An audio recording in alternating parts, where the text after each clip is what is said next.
blinding light of the breach pulses in time with the heartbeat of Aora. Your soul pulses in response.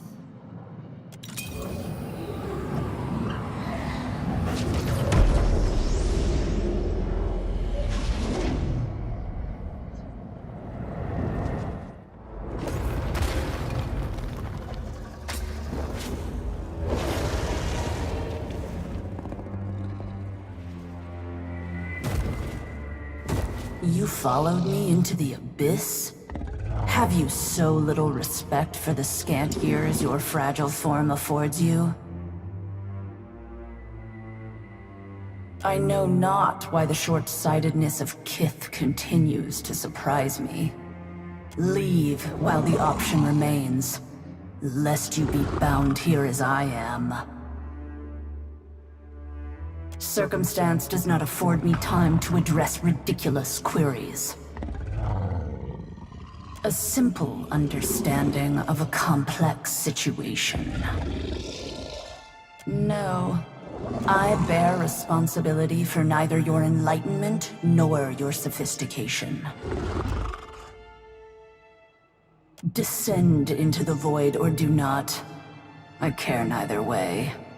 But know that within its depths do all things encounter their endings.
You trespass.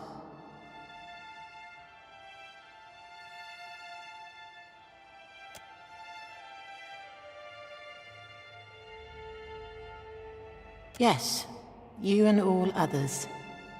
Yet you arrived before the appointed hour. Or perhaps after. You retain yourself. Your life, your awareness, your soul. How?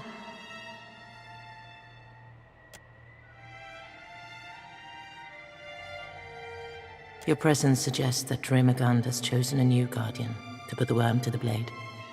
To succeed where I have failed. Before it came here, it was a dragon. What it has become since, exactly, I cannot say. It fell upon our temple wielding powerful wizardry. I believed that it desired the temple itself, or our accumulated lore. I was mistaken. Rimagund gifted our people with a veet mouth that we might yield to him. Those objects or individuals that persisted beyond their value to the clans. In its desire to dominate the Deadfire, the worm sought to retrieve one or more of the sacrificed relics. Even if it claimed the relics, the fool cannot return. Its body long since destroyed. Still, its soul persists against the power of this place, and I would see it ended. Was but a shadow forged of spirit stuff, by the worm's own will. You claim that the dragon manifested itself from ambient essence? As if it's a chanted who can chant up itself? Then you must seek it below. Know that the white void will consume you, however. A few souls here cling tenaciously to coherence. Some for as long as centuries. Seek them, if you would know the secrets of their longevity. This place decomposes spirits. Do not be surprised if the souls require repair before rendering you aid. I imagine, though, that the Beast of Winter would prefer you hasten their dissolution.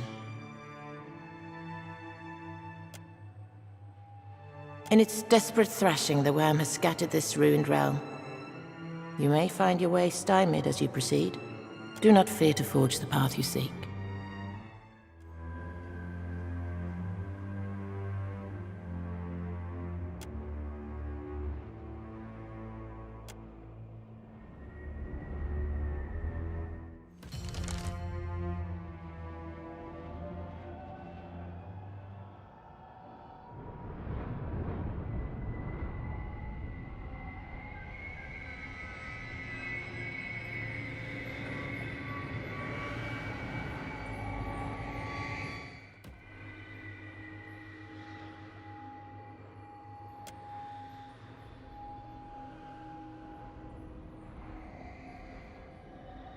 You've returned to me.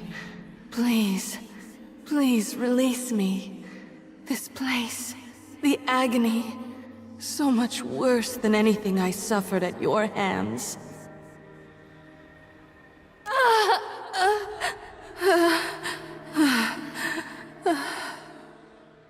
My student, my nemesis, to see you again here. Have you come to proffer forgiveness, or to persecute me further? This spirit manipulates our perceptions directly. Some ciphers possess similar skills. See you, do I?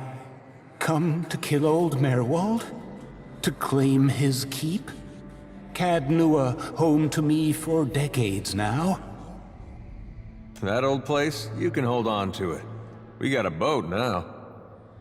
Leave an old man be, beg I. Leave him to his doom, to the dawn star's rise.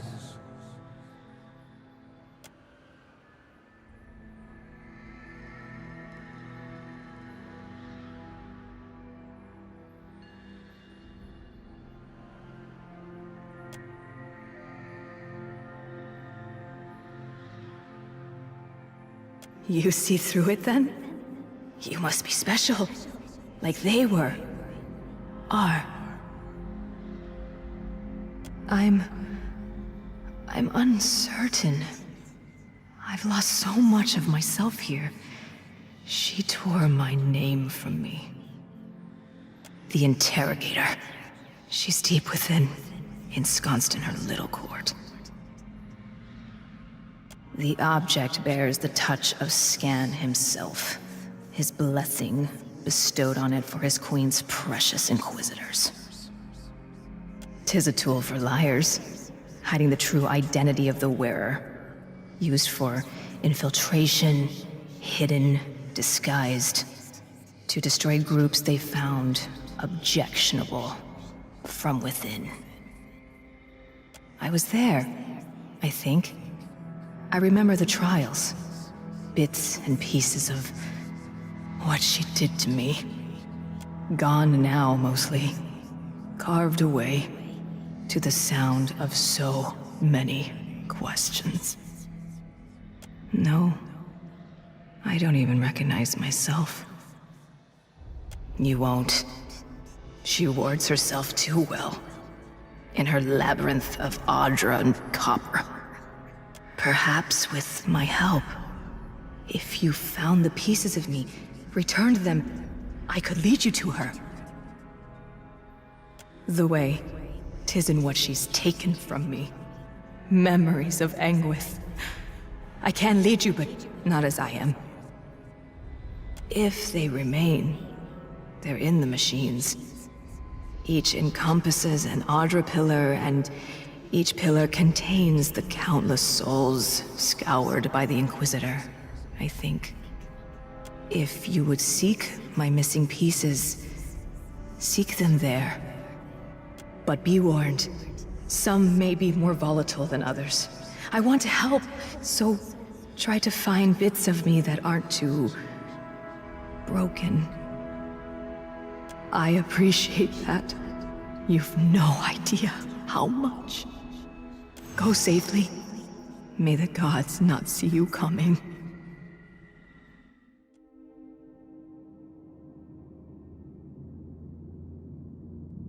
We gather in the sight of Wotica and Wal to thresh truth from falsehood and see justice upheld.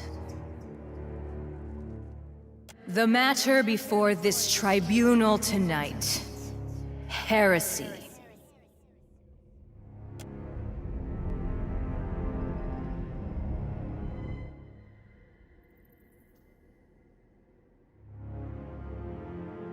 You hereby stand accused of rejecting the orthodoxy delivered unto us by the universal divinities. In your malice, ignorance, and hubris, you would assault the very foundations of civilization. How do you answer these charges?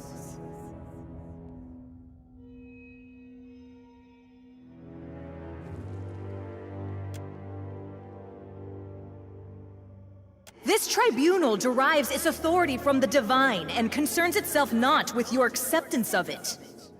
If you choose not to avail yourself of the opportunity for contrition, then we shall proceed to the sentencing. Silence! Your eyes shall be plucked from their sockets and turned upon you that you may fully examine your deficiencies. Then you shall be chained within a copper tub and your skin opened at 27 points, that your spirit might better fly your corrupt flesh. Once purified, your soul shall be bound within an animate, that it may serve the gods forevermore. The sentence has been pronounced, and so shall it be carried out. All praise be to the gods.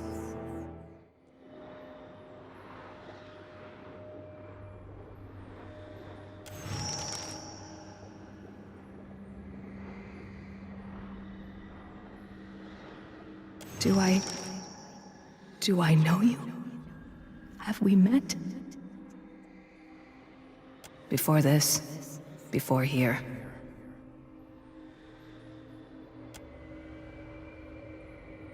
I see it.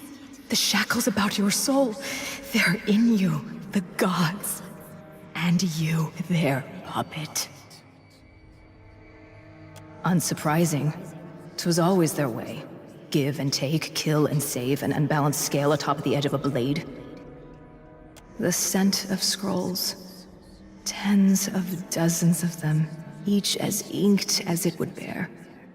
Centuries of seeking distilled.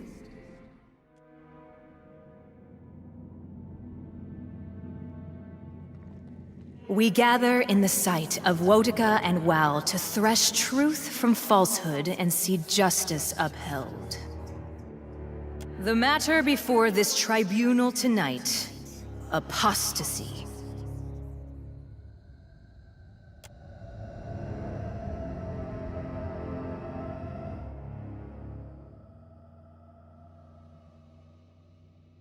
The heretic may transgress out of ignorance or misunderstanding. Far fouler the apostate who, knowing full well the truth, elects to abandon it. Each heretic, being a potential convert, presents an opportunity for an improved Aeora. The apostate, however, blights the world around him, for from him does corruption stem. In abandoning the true faith, you corrupt not only yourself, but all with whom you share contact. How do you answer these charges? You abstract your choices in phrases such as, "this body," and "the tribunal." You preemptively refuse responsibility for your actions. Not all who wear masks do so out of shame. You're proud, then, of that visage? I'm certainly not ashamed. I didn't run off to the Valian Republics. Only to the Deadfire, and the beyond. Silence! There is no shame to be found in the service of the gods. The masks we wear reflect our roles as mere instruments of a divine will. If you choose to squander this opportunity with further heresy, we can return you to your confinement. Your refusal to recant dismays this tribunal. You require further illustration of the harmfulness of your irreverence. This tribunal shall reconvene in 3 nights' time. Until then, you shall mount the Bladed Horse.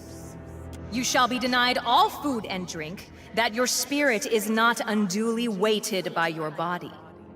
You may at any time recant your apostasy and offer contrition in the names of your confederates in atheism.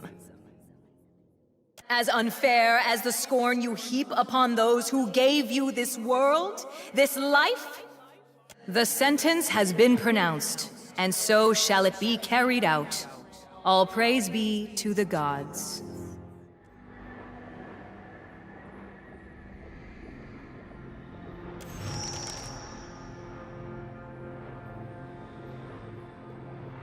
Tis nonsense, isn't it? Just mad theater. Agreed. Tis strange. I recall so many trials. An endless parade of the accused.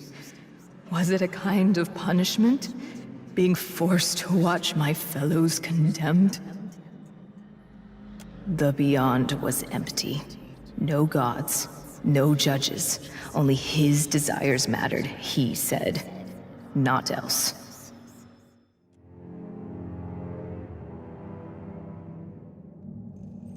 We gather in the sight of Wotica and Wal to thresh truth from falsehood and see justice upheld. The matter before this tribunal tonight: identity. I've got one of those. Am I in trouble too? I worry this place grows less stable as a result of our actions. And it was not particularly stable to begin with.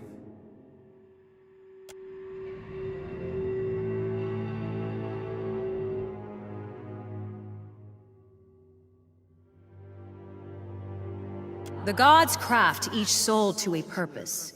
They grant it flesh and bone and set it to its task. The self is the lie. A lie you whisper to yourself. A lie shouted at you by others. A lie you perform like a role upon a stage with your every action. You bear guilt of the gravest heterodoxy. Your self stands at cross purposes to your soul. How do you answer these charges? I bear guilt for many things, but in my service to the divine, I have never wavered. Never once. In accepting the lie of the self, she abandoned that purpose. She elevated the role above the player. Does the witness have testimony to present? Choose your next words carefully, witness. This tribunal did not convene to contemplate matters of metaphysics. Only the fate of the accused is at question. The accused soul was set to a divine purpose, as was every soul present. In accepting the lie of the self, she abandoned that purpose. She elevated the role above the player. You then, in your mask and your robes, you are so much truer. There is no shame to be found in the service of the gods. The masks we wear reflect our roles as mere instruments of a divine will. Let's delay this no longer then. Speak. Speak! What would you do to me? What example would you set? There is no graver sin than the betrayal of the soul in service to the self. Thus, only the gravest punishment shall suffice. You shall be flayed over the course of months, as priests of Abaddon preserve your body from death. The skin shall be tanned for use by our scribes. Silence!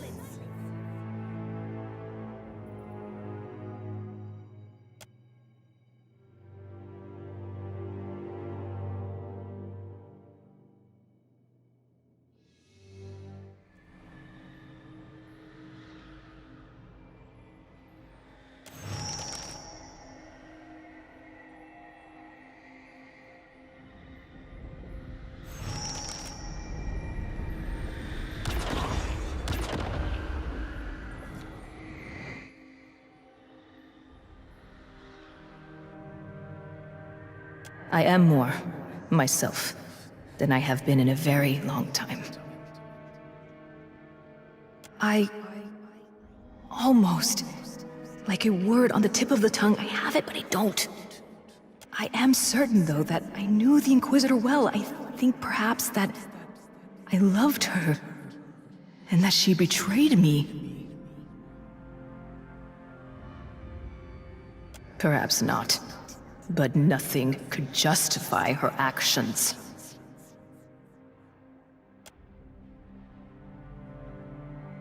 Ridiculous. We are nothing alike. I will lead you to her. She has much to answer for.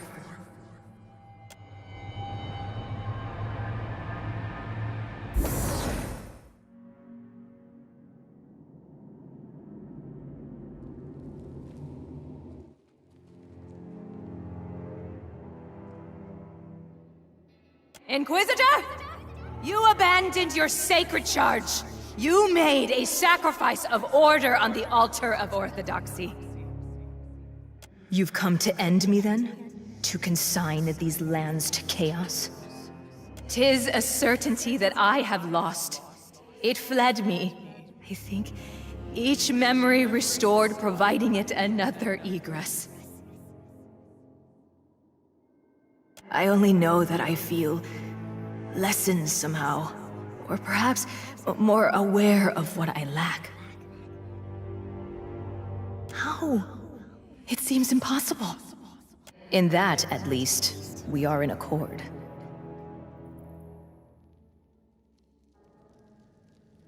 And all that in between. Were that it's so easily accomplished. What say you, Inquisitor? Is there aught to be salvaged between these two sad souls?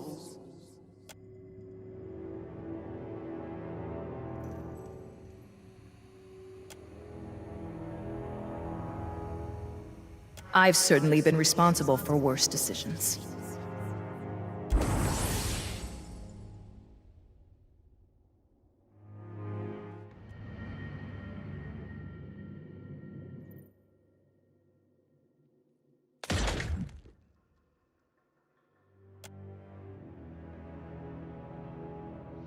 I appreciate your efforts here. I do not fully understand them, but I can appreciate them. To you and me, to us, yes. Were they reflective of historical fact? Of that, I am unsure. Imagine a nightmare from which you cannot wake. Imagine that it holds you captive for 1,000 years. After you woke, would you be so certain of which horrors had occurred before you slept and which had not? I think not. I feel hollow, flat somehow. Perhaps I am now all that remains of me. But 'tis enough. Were that it not so, I believe we represented this world's best chance for lasting peace, for enlightenment. Your world was a vindictive one, haunted by paranoia and suspicion. You could never have brought peace to Aora. I certainly owe you a boon. How might I balance the scales? 'Twill be done. I shall render you whatever aid I am able. You returned from your interrogation. Then she will aid you against the worm?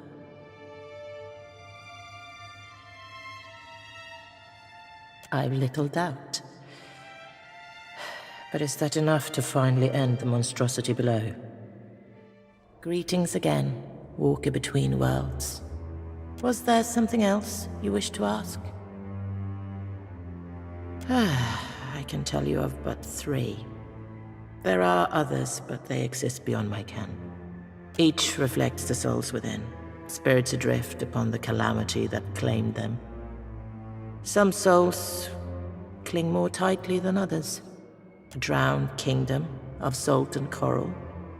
A copper realm, chained in questions. These were here when I arrived.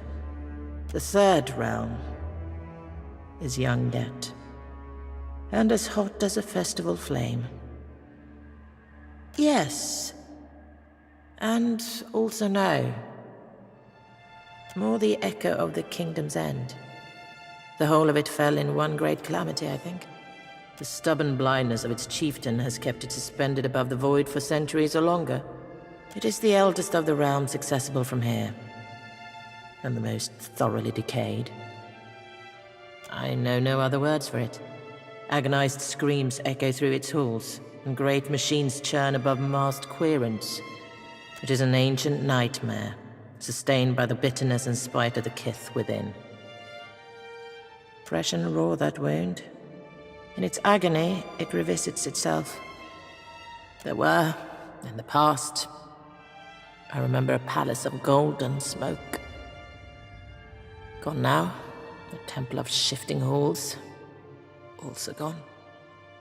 These realms fell away, consumed by the white void. I know not how long ago.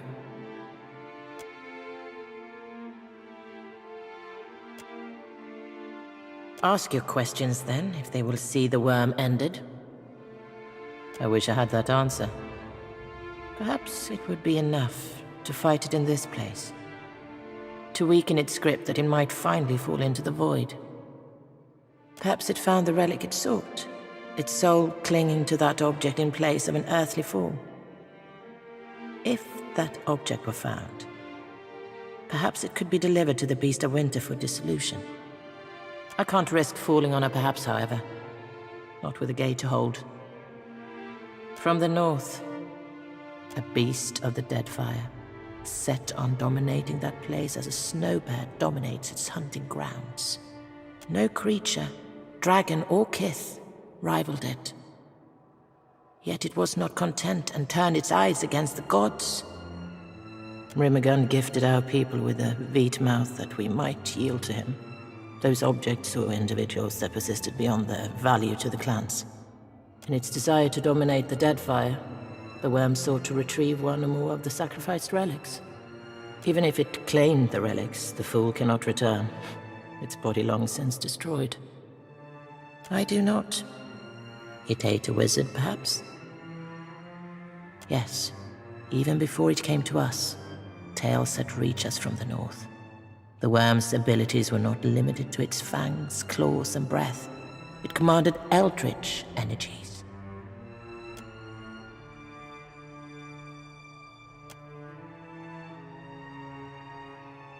Rather than the deceased flame or the land of deer. I doubt there are many deer to be found in the White that wends. We Glamfellans simply call it the land. Outsiders call it the White that wends.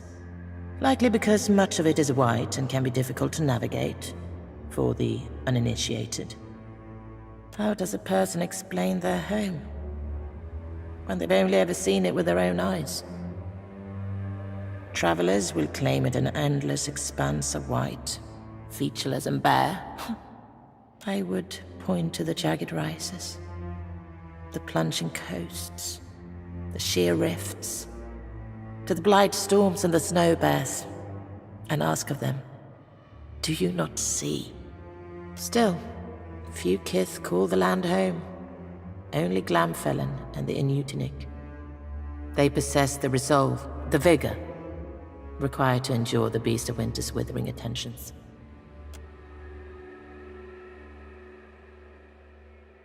It is a hard land that produces hard people. It is fallacious to ascribe to it deeper spiritual, or worse, anthropomorphic qualities. I know you kind well, girl. Cowering behind words and symbols, but the world doesn't dirt your perception of it. I know yours. Quick to ascribe every faint breeze to the lungs of a god. And don't call me girl. I would think my acceptance of the god's existence and my personal adherence to Rimergand, evidenced by my actions. I do not, however, grant them omnipotence, nor believe them solely responsible for every natural process.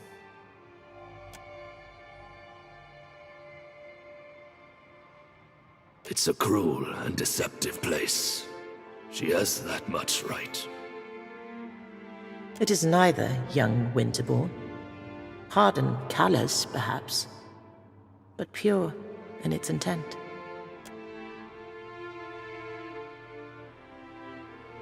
Haven't we wasted enough time picking at this spiritual scar? Let us get on with slaying this dragon, or closing this portal, or whatever it is you'd have us do.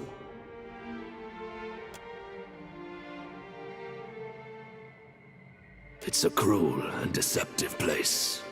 She has that much right. It is neither, young Winterborn. Hard and callous, perhaps, but pure in its intent.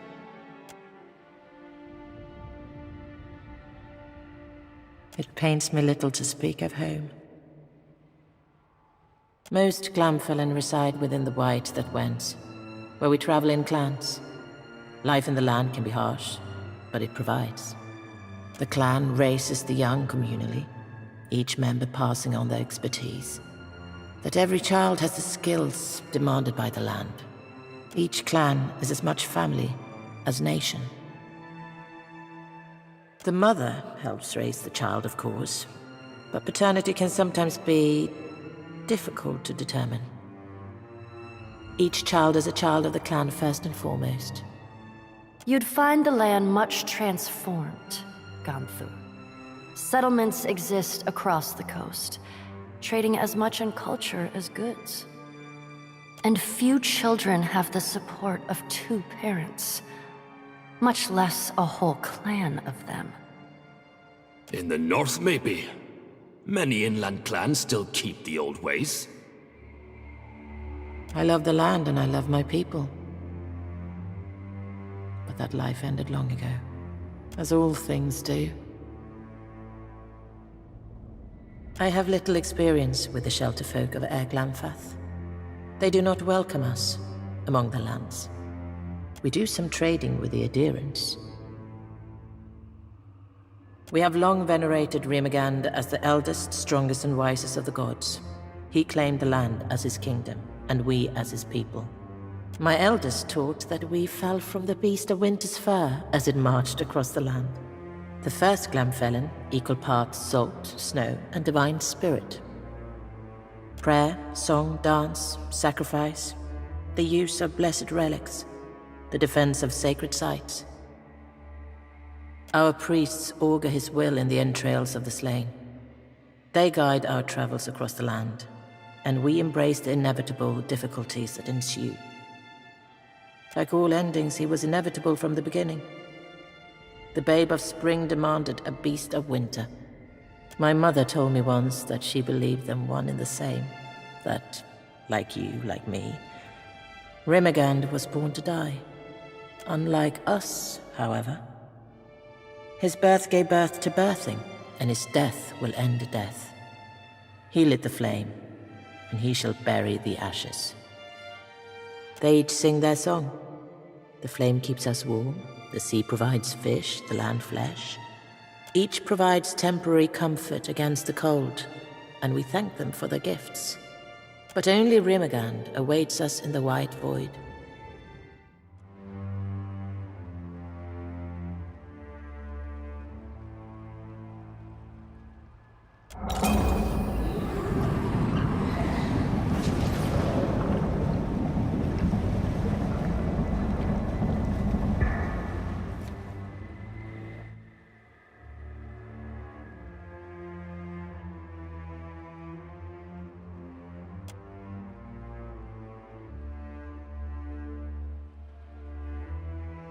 You not enter, I keeper.